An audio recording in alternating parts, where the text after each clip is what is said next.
It's not every day you start the adventure of a lifetime.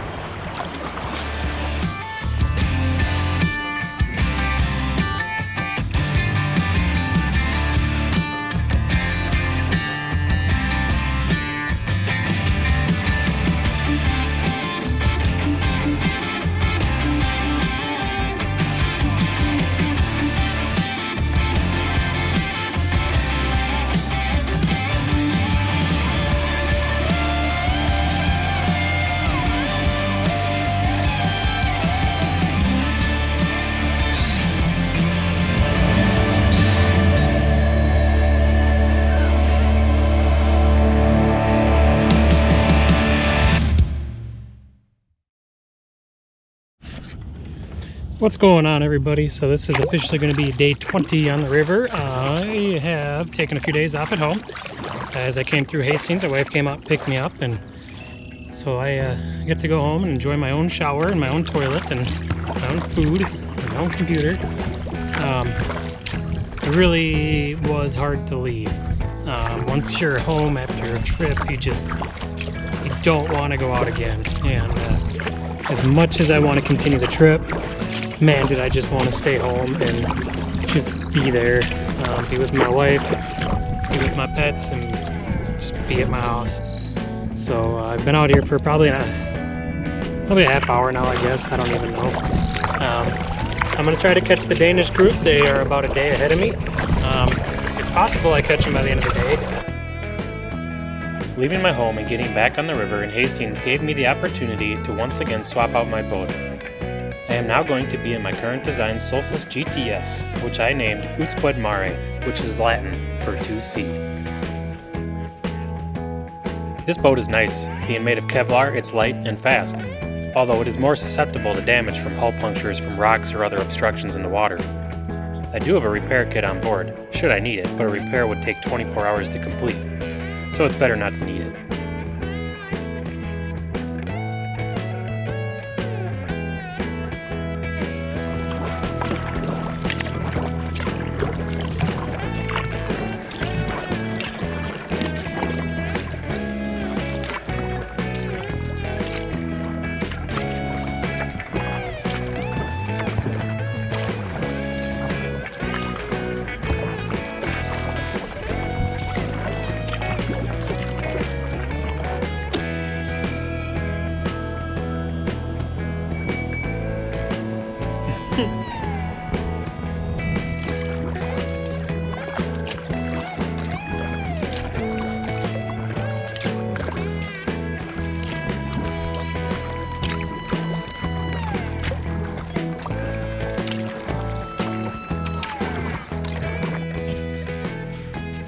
Okay, so we are now past the part of the river where there are designated camp spots for you to stay in. And so basically now, it's a matter of finding your own spot and making do with what you can get.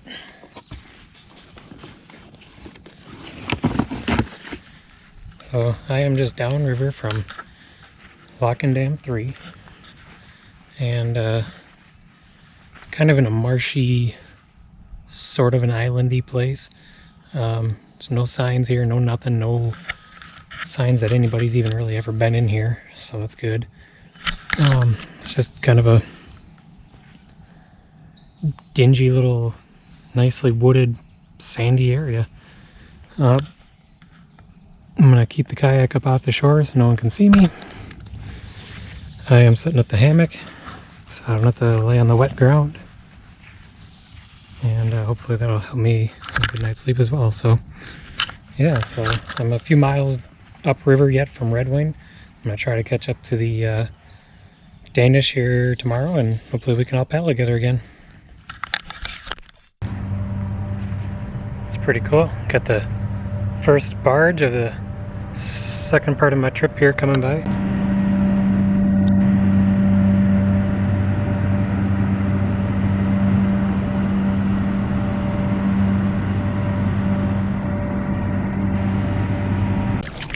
Day 21 on the Mississippi. It was kind of a rough night actually, because I pulled up onto kind of a random area and snuck back into the woods, as you saw in the video. And about 10 o'clock, probably about 11 o'clock actually, this boat came by and was like spotlighting the woods. They drove by and I felt like I maybe was in the clear. I don't know if they were actually looking for me or just looking or what the deal was, but nonetheless they kept on going. About 45 minutes later they came back and actually like spotlighted my area again, and the lights just sat on me. I was thinking, oh, whoever is that looking at me, I'm busted. But they never came out, never said nothing. They sat there for a couple minutes and the boat just full throttle took off. So it was really weird.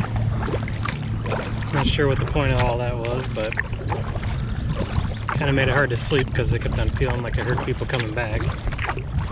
But oh well. So a rough night's sleep. Big day today too, which kind of stinks. I gotta try to get across Lake Pepin.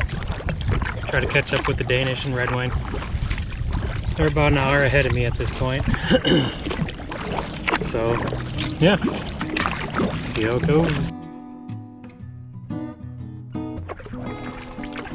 Lake Pepin, between Wisconsin and Minnesota, a huge wide spot in the lake.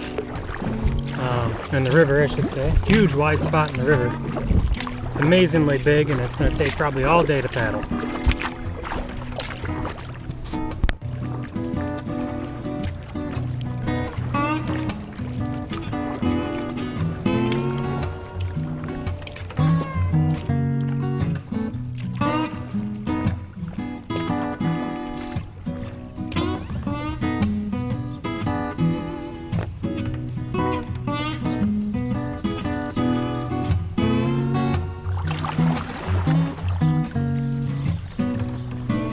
Howdy, strangers.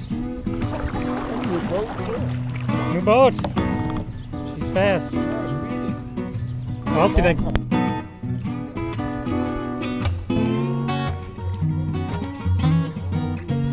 Yeah.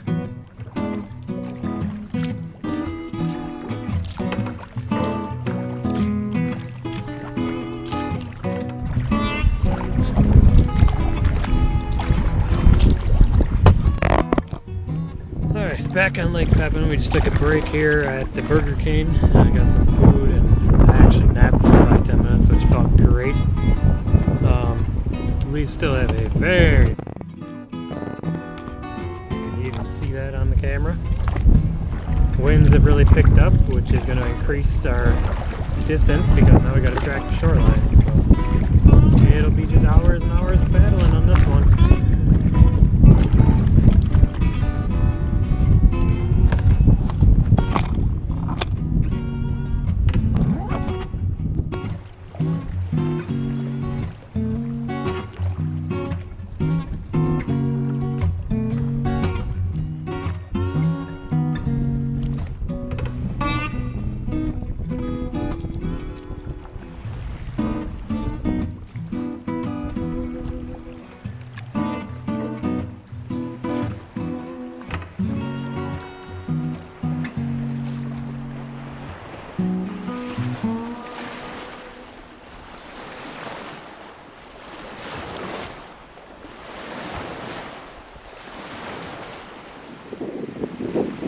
We're out there paddling on Lake Pepin trying to get this long sucker over with, and the winds have really now kicked up, and the forecasts were calling for 15 to 20 mile an hour winds, and I'd say we're there.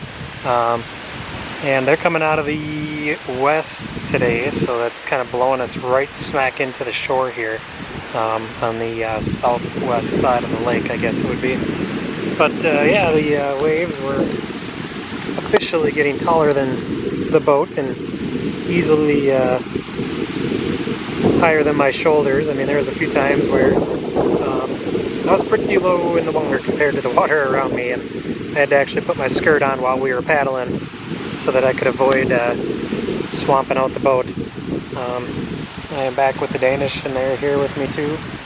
We're just chilling here on this little chunk of sand right up against the tracks. Tracks are basically right up there behind me. And I decided that, yeah, I might as well put up the going nowhere until this wind dies down. So if we had to camp here, it would be the end of the world. But it'd be nice to get Lake Pepin done with today. But we'll just have to see how it goes. Boots Squid Mare, putting up with the waves like a champ. There was one time I almost thought I was going over, but I managed to right the boat and stay calm and came out of it just fine. But that was kind of my decision maker there, that the next chunk of sand I saw I was going to definitely take a land. So, but yeah, better safe than sorry.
Good morning from Lake Pepin. I am on day 22, I believe it is. And we are just leaving camp. I'm just leaving camp. My partners are already ahead of me. And our goal today is to finish paddling Lake Pepin. We got kicked off yesterday because of wind. Winds were much bigger than we were, so we had to call it. But we are going to head for the National Eagle Center in Wabasha, I believe it is. So that'll be a neat little stop. See the bald eagles up close and do something different. The camp spot was really cool, except for the fact that the train tracks were right next to it, and they were like shoving cars around all night on it. Just bang, bang, bang, bang, bang, bang, bang. You can hear them banging all the way down the coast here. And yeah, it was just interesting, loud. I finally put a pair of earplugs in and boom, I was out. So no big deal. I slept fine afterwards. So it's 7:40 and yeah, gonna get this lake over with, put it in the rearview mirror and keep moving on down.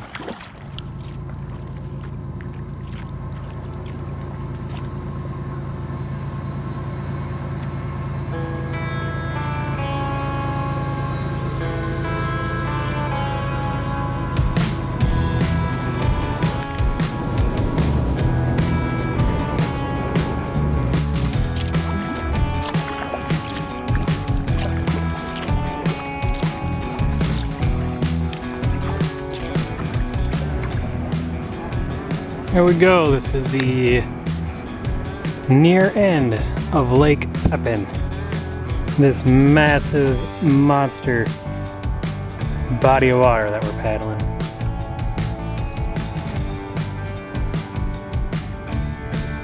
Just one more mountain to go around and we'll be there.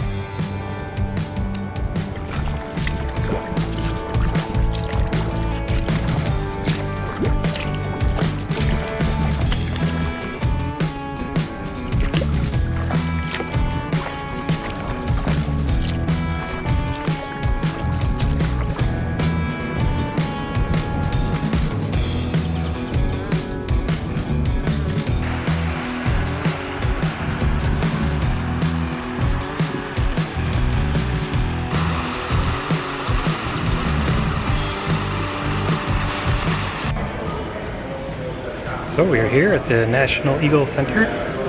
Nice place. Got a sticker, so we got to wear the sticker so they know that we've paid and we're supposed to be here. I was actually hoping to get my sticker and keep it, but it doesn't look like that's going to happen. So, boom.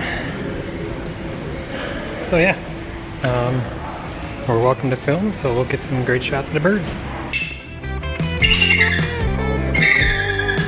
Child, 20 to 25 in captivity. We don't know how old he is. He is in California. So we know that he was already an adult before he got hit by the car. And based on how long he was in captivity, 32. Ooh, yeah.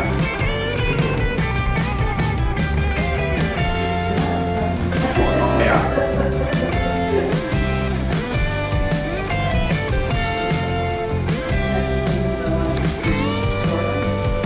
No, I'm not.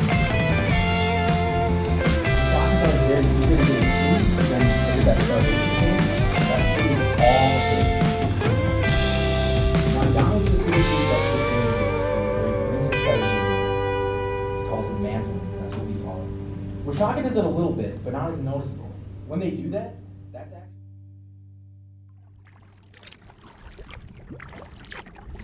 It's always nice to stop and get a little time off the river. Seeing the eagles and hearing their stories was awesome. A big shout out to the caretakers at the National Eagle Center. They do great work there. Not long after leaving, you'll make your way to the next lock and dam. Good afternoon, Lock and Dam 4. How do you read me?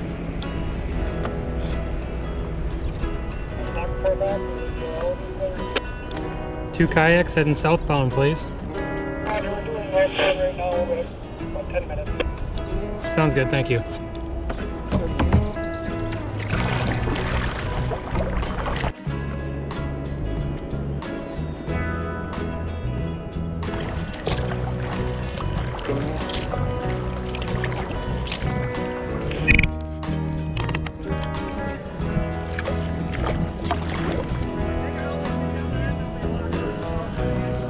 Awesome, thanks.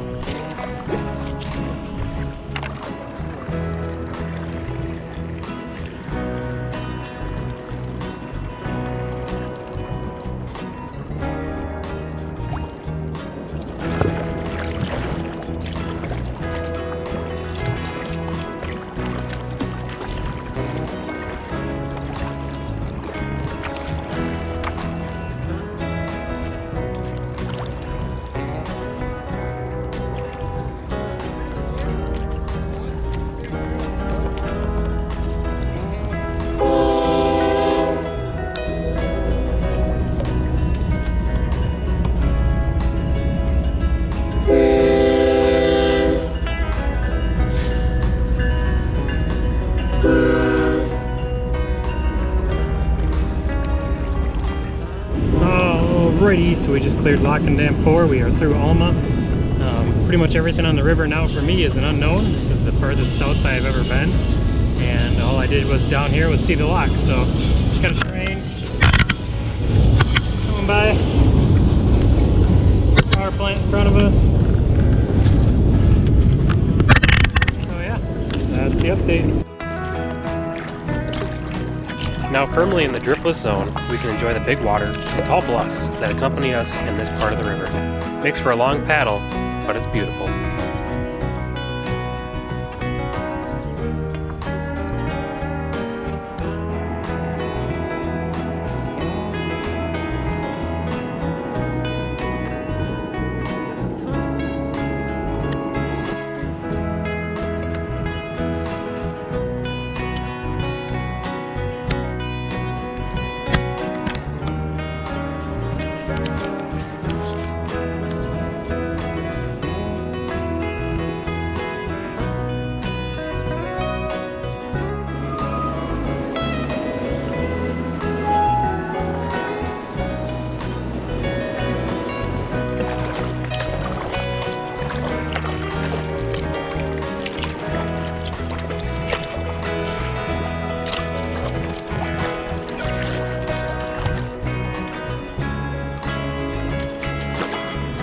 Alright, just came through Lock and Dam number 5A, I believe. I don't know.